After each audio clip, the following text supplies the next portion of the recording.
Selamat pagi Bu, perkenalkan saya Dr. Nabila, menjaga poliklinik pada pagi hari ini. Di sini saya akan melakukan pemeriksaan Apgar Score. Apakah Ibu bersedia? Baik, jika Ibu bersedia, di sini sebelum melakukan tindakan saya izin untuk melakukan cuci tangan 6 langkah.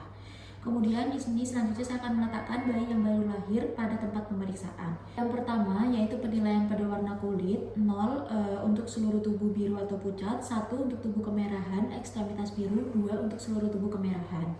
Yang kedua yaitu penilaian laju jantung, menentukan laju jantung dengan mengukur puls atau meletakkan tangan di dada bayi dan mengukur frekuensi denyut jantung selama 1 menit. 0 untuk tidak ada, 1 untuk denyut jantung kurang dari 100 kali per menit, 2 untuk denyut jantung lebih dari sama dengan 100 kali per menit. Bayi terlihat bugar. Kemudian selanjutnya yaitu menilai refleks bayi yang diberi rangsangan dengan menepuk pelan pada bayi. 0 untuk tidak bereaksi, 1 untuk gerakan sedikit, 2 untuk reaksi melawan. Kemudian selanjutnya yaitu tonus otot untuk menilai aktivitas tonus otot dengan melihat gerakan bayi. 0 apabila bayi lumpuh, 1 apabila gerakan sedikit, 2 apabila gerakan bayi aktif. Kemudian selanjutnya yaitu respiration atau usaha nafas, yaitu dengan menilai tangisan bayi. 0 apabila tidak ada, 1 apabila tangisan bayi lambat, 2 apabila bayi menangis dengan kuat. Kemudian di sini dari masing-masing kriteria saya akan menjumlahkan nilai yang didapat untuk menentukan keadaan bayi. Untuk hasilnya yaitu normal atau tidak asfiksia karena nilainya yaitu lebih dari sama dengan 7. Selanjutnya yaitu saya akan melakukan pemeriksaan bayi baru lahir. Untuk yang pertama yaitu saya akan melakukan cuci tangan 6 langkah dan juga menggunakan sarung tangan bersih. Kemudian selanjutnya yaitu di sini saya akan menjaga suhu bayi dan lingkungan dalam keadaan sehat. Di sini menggunakan lampu sorot untuk menghangatkan bayi dengan jarak lampu sorot sekitar kurang lebih 60 cm dengan bayi. Kemudian di sini saya akan menjaga suhu ruangan tidak lebih dingin dari 25 derajat Celcius. Bila perlu AC dan kipas angin tidak boleh dihidupkan. Kemudian keringkan bayi secepatnya terutama kepala tanpa menghilangkan vernik. Kemudian selanjutnya yaitu meletakkan bayi dalam keadaan terlentang, kepala sedikit lebih rendah untuk membersihkan mulut, faring dan hidung dari cairan, mukus darah dan debris amnion, usap mulut dengan kasa atau suction lembut dengan suction kateter. Pada bayi baru lahir dengan kondisi sehat dapat langsung diberikan pada ibu untuk inisiasi menyusui dini. Bila dikhawatirkan adanya gawat nafas, bayi harus diletakkan pada box penghangat dan observasi ketat. Selanjutnya yaitu pemeriksaan antropometri, melakukan penimbangan berat badan. Di sini saya akan meletakkan kain atau kertas pelindung dan atur skala timbangan ke titik 0 sebelum penimbangan. Yang pertama yaitu meletakkan kain atau kertas pelindung dan atur skala timbangan ke titik 0 sebelum penimbangan. Hasil timbangan dikurangi dengan berat alas dan pembungkus bayi. Normalnya yaitu 2.500 sampai 4.000 gram. Untuk hasilnya yaitu normal karena berat badan bayi 3.000 gram. Selanjutnya yaitu melakukan pengukuran panjang badan, meletakkan bayi di tempat yang datar, ukur panjang bayi menggunakan alat pengukur panjang badan dari kepala sampai tumit dengan kaki atau badan bayi diluruskan. Untuk hasilnya yaitu normal karena panjang bayi 50 cm. Kemudian selanjutnya yaitu mengukur lingkar kepala dengan cara mengukur kepala pada diameter terbesar yaitu frontalis occipitalis. Jika terdapat kaput succedaneum dapat dilakukan pada hari kedua atau hari ketiga.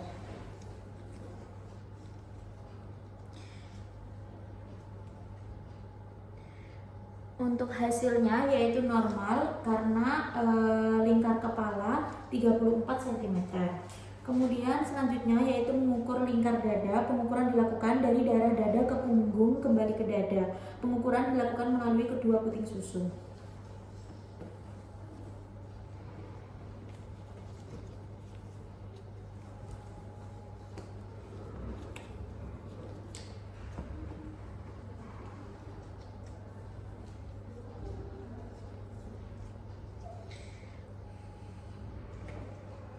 Untuk hasilnya yaitu normal karena ukurannya yaitu 32 cm.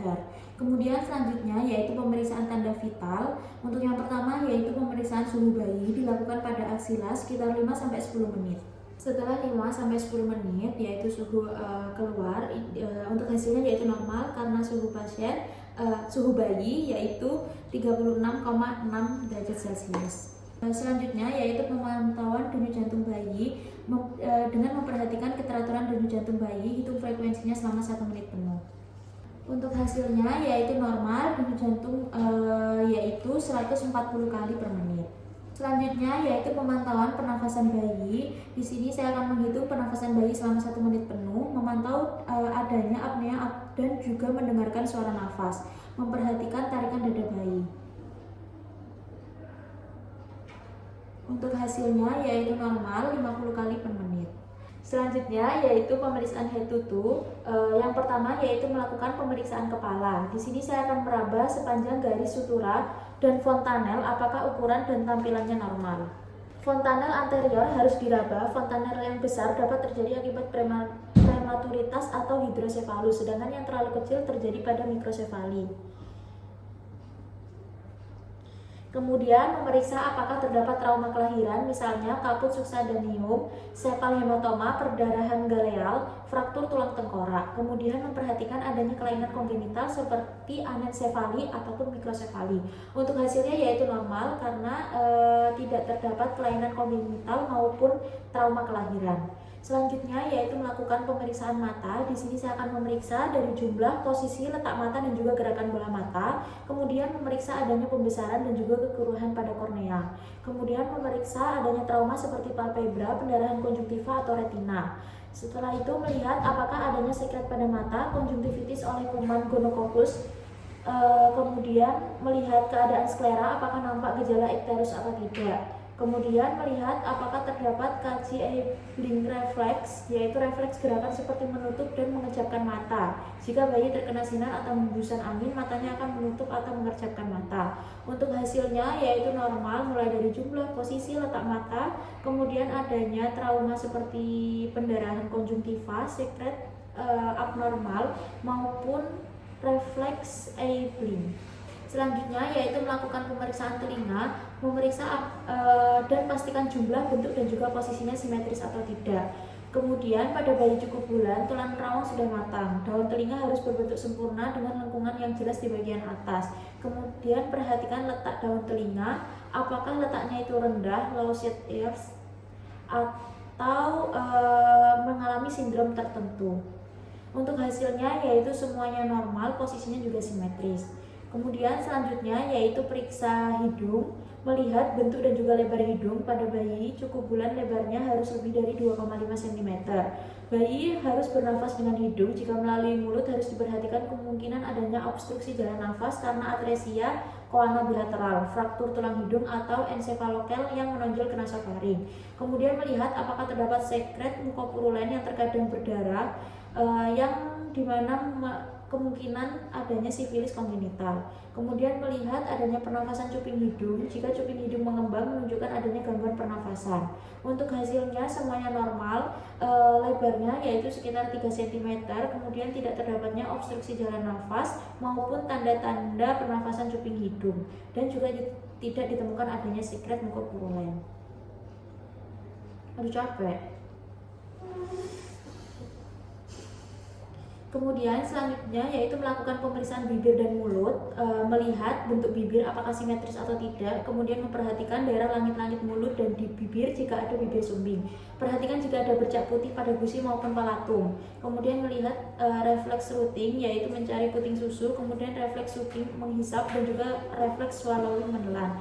Untuk hasilnya yaitu bentuknya simetris, kemudian juga tidak ditemukan adanya ciri-ciri bibir sumbing. Kemudian selanjutnya yaitu melakukan pemeriksaan leher. Leher bayi biasanya pendek dan harus diperiksa kesimetrisannya. Pergerakannya harus baik. Jika terdapat keterbatasan pergerakan, kemungkinan ada kelainan tulang leher. Kemudian memeriksa adanya trauma leher dan juga melakukan perabaan untuk mengidentifikasi adanya pembengkakan atau pembesaran kelenjar tiroid. Untuk hasilnya semuanya normal, tidak terdapat kelainan tulang leher maupun adanya pembengkakan atau pembesaran kelenjar tiroid. Selanjutnya yaitu melakukan pemeriksaan dada. Di sini memeriksa kesimetrisan gerakan dada saat bernafas, kemudian pernafasan yang normal, dinding dada dan abdomen bergerak secara bersamaan. Kemudian pada bayi cukup bulan, puting susu sudah terbentuk dengan baik dan tampak simetris. Payudara dapat tampak membesar, tetapi ini normal. Untuk hasilnya yaitu normal karena puting susu dapat terlihat dengan baik dan juga gerakan pernafasannya itu simetris. Kemudian selanjutnya yaitu memeriksa bahu, lengan dan juga tangan. Kedua lengan horizontal panjang, periksa dengan cara meluruskan kedua lengan ke bawah. Kemudian memeriksa jumlah jari, perhatikan adanya polidaktil atau sindaktil. Kemudian telapak tangan harus dapat dibuka, garis tangan yang hanya satu buah berkaitan dengan abnormalitas kromosom seperti trisomi 21. Kemudian memeriksa adanya paronychia pada kuku yang dapat terinfeksi atau terjabut sehingga menimbulkan luka dan juga pendarahan.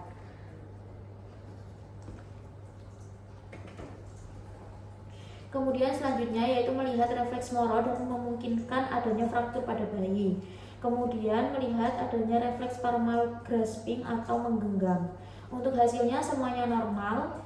Kemudian selanjutnya yaitu pemeriksaan abdomen, yaitu mengamati tali pusat. Pada tali pusat terdapat 2 arteri dan juga 1 vena. Kemudian observasi pergerakan abdomen. Abdomen tampak bulat dan bergerak serentak dengan pergerakan dada saat bernafas. Kemudian meraba abdomen, apakah terdapat massa atau tidak. Melihat dan meraba bentuk abdomen untuk melihat bentuk perut yang cekung yang memungkinkan terdapat hernia diafragmatika.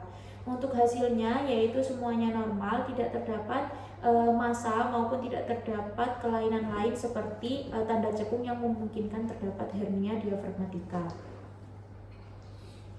Aduh, banyak banget. Selanjutnya yaitu memeriksa genitalia pada laki-laki, pada bayi laki-laki, yaitu panjang penis sekitar 3-4 cm dan lebarnya sekitar 1-1,3 cm. Kemudian periksa posisi lubang uretra, normalnya berada pada ujung penis. Kemudian melihat skrotum harus dipalpasi untuk memastikan jumlah testis ada 2. Kemudian apabila bayi perempuan, maka melihat labia mayor telah menutupi labia minor, pastikan lubang uretra terpisah dengan lubang vagina dan juga tidak adanya sekret berwarna putih atau berdarah dari vagina. Hal ini disebabkan oleh pengaruh hormon ibu. Untuk hasilnya yaitu semuanya normal. Kemudian selanjutnya yaitu memeriksa tungkai dan kaki, periksa kesimetrisan tungkai dan kaki, kemudian memeriksa panjang kedua kaki dengan meluruskan keduanya dan bandingkan juga hitung jumlah jari kaki. Kedua tungkai harus dapat bergerak bebas, kurangnya gerakan berkaitan dengan adanya trauma, misalnya fraktur maupun kerusakan neurologis. Kemudian melihat refleks Babinski dengan mengusap atau menekan bagian menonjol dari dasar jari di telapak kaki bayi ke atas dan jari-jari membuka. Untuk hasilnya yaitu semuanya normal. Masih banyak. Selanjutnya yaitu memeriksa spinal atau punggung. Di sini memeriksa spina dengan cara menelungkupkan bayi, cari adanya tanda-tanda abnormalitas seperti spina bifida, pembengkakan atau lesung atau bercak kecil berambut yang dapat menunjukkan adanya abnormalitas medula spinalis. Kemudian selanjutnya yaitu memeriksa anus dan juga rektum, periksa adanya kelainan atresia ani.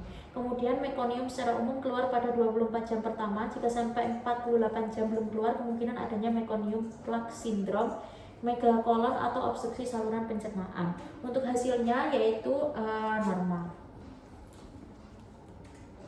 Kemudian selanjutnya yaitu memeriksa kulit, perhatikan kondisi kulit bayi, untuk warnanya yaitu kemerahan, tidak terdapat ruam, tidak terdapat membengkakan dan juga tanda-tanda infeksi.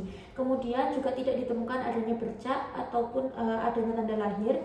Kemudian melihat apakah terdapat vernik caseosa dan juga melihat apakah terdapat lanugo. Jumlah yang banyak terdapat pada bayi kurang bulan. Untuk hasilnya semuanya normal. Kemudian selanjutnya yaitu dilakukan injeksi vitamin K 1 mg secara intramuskular. Kemudian dilakukan pengambilan darah untuk newborn screening untuk melihat hemoglobin, golongan darah, hematokrit, gula darah dan juga bilirubin. Kemudian melakukan hearing impairment screening. Kemudian setelah pemeriksaan telah selesai, di sini saya akan menjelaskan pada orang tua hasil dari pemeriksaan dan memberinya konseling. Kemudian saya akan membereskan alat dan bahan yang digunakan dan melepas sarung tangan serta melakukan cuci tangan dan mendokumentasi tindakan. Selamat pagi Ibu dan Adik. Perkenalkan saya Dr. Nabila yang menjaga poliklinik pada pagi hari ini. Jadi di sini saya akan melakukan pemeriksaan Ballard score. Mungkin nanti akan ada sedikit rasa tidak nyaman. Apakah Ibu dan Adik bersedia? Baik, jika Ibu dan Adik bersedia, sebelum melakukan tindakan, di sini saya izin untuk melakukan cuci tangan 6 langkah. Kemudian setelah itu, di sini saya akan meletakkan bayi yang baru lahir pada tempat pemeriksaan. Kemudian di sini saya akan mulai untuk penilaian maturitas neuromuskular postur. Di sini saya akan meletakkan bayi dalam keadaan terlentang dan menunggu sampai bayi tenang. Kemudian setelah itu di sini saya akan menilai postur bayi. Untuk nilainya yaitu 1. Kemudian setelah itu lanjut untuk jendela siku. Di sini saya akan memfleksikan pada pergelangan dan memberikan cukup tekanan untuk mendapatkan posisi sefleksi mungkin. Ukur dan nilai sudut antara eminensia hipotenar dan bagian anterior lengan bawah. Jangan memutar pergelangan tangan.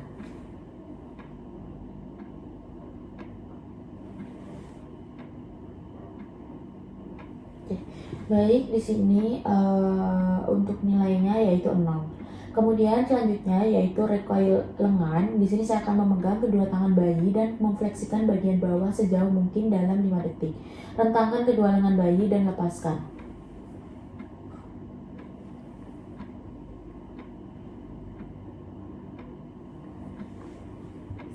Baik, di sini untuk hasilnya yaitu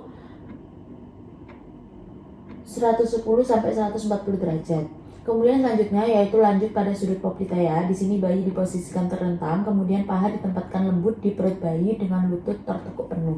Pemeriksa memegang kaki satu sisi dengan lembut dengan satu tangan mendukung sisi paha dengan tangan lain.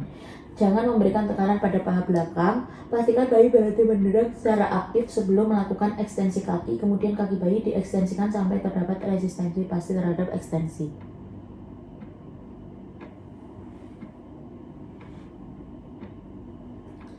Baik, di sini untuk hasilnya yaitu 2. Kemudian selanjutnya yaitu tanda Shell. Bayi dibaringkan terlentang dan pemeriksa mengarah kepala bayi ke garis tengah tubuh. Kemudian dorong tangan bayi melalui dada bagian atas dengan satu tangan dan ibu jari dari tangan sisi lain pemeriksa diletakkan pada siku bayi. Siku dapat diangkat melewati badan, namun kedua bahu harus tetap menempel di permukaan meja dan kepala tetap lurus. Amati posisi siku pada bayi.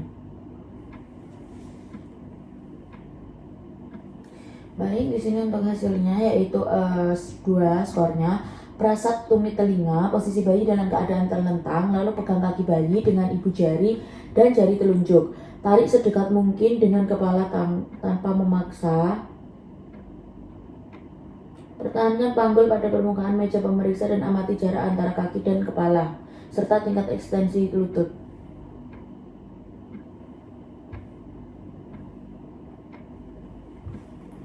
Itu hasilnya yaitu 1. Kemudian kematangan fisik. Yang pertama yaitu ada kulit. Perhatikan kulit bayi baik warna maupun tekstur dan berikan skor. Untuk hasilnya yaitu 0, merah seperti agar, gelatin transparan. Kemudian selanjutnya yaitu lanugo. Perhatikan lanugo rambut halus pada bayi dengan mengamati daerah atas dan bawah punggung bayi. Kemudian berikan skor. Di sini jarang, 0. Kemudian permukaan pelantar kaki, ukur panjang dari ujung jari kaki hingga tumit dan lihat garis telapak kaki, kemudian beri skor. Untuk skornya 1. Kemudian selanjutnya yaitu payudara. Pemeriksa menilai ukuran areola dan menilai ada atau tidaknya bintik-bintik akibat pertumbuhan papila Montgomery. Palpasi jaringan mamai di bawah areola dengan ibu jari dan telunjuk untuk mengukur diameternya. Berikan skor. Untuk hasilnya yaitu tidak nampak areola -1. Kemudian mata atau daun telinga. Pemeriksa daun telinga dilakukan pemeriksaan pada daun telinga dengan palpasi ketebalan kartilago dan melipat daun telinga ke arah wajah. Kemudian lepaskan dengan mengamati kecepatan kembalinya daun telinga ketika dilepaskan seperti semula. Untuk hasilnya yaitu kelopak terbuka, pina datar dan tetap terlihat 0. Kemudian selanjutnya yaitu kelamin laki-laki. Apabila kelaminnya laki-laki, maka amati kelaminan pada bayi laki-laki dan berikan skor. Tapi apabila kelamin perempuan, maka amati kelamin pada bayi perempuan dan berikan skor. Di sini untuk skornya yaitu klitoris menonjol, labia minor kecil 0. Kemudian interpretasi, jumlahkan semua skor dan tentukan usia kehamilannya. Di sini untuk hasilnya yaitu 5, maka untuk usia minggunya yaitu 26 minggu. Baik Ibu dan Adik, pemeriksaan telah selesai. Terima kasih.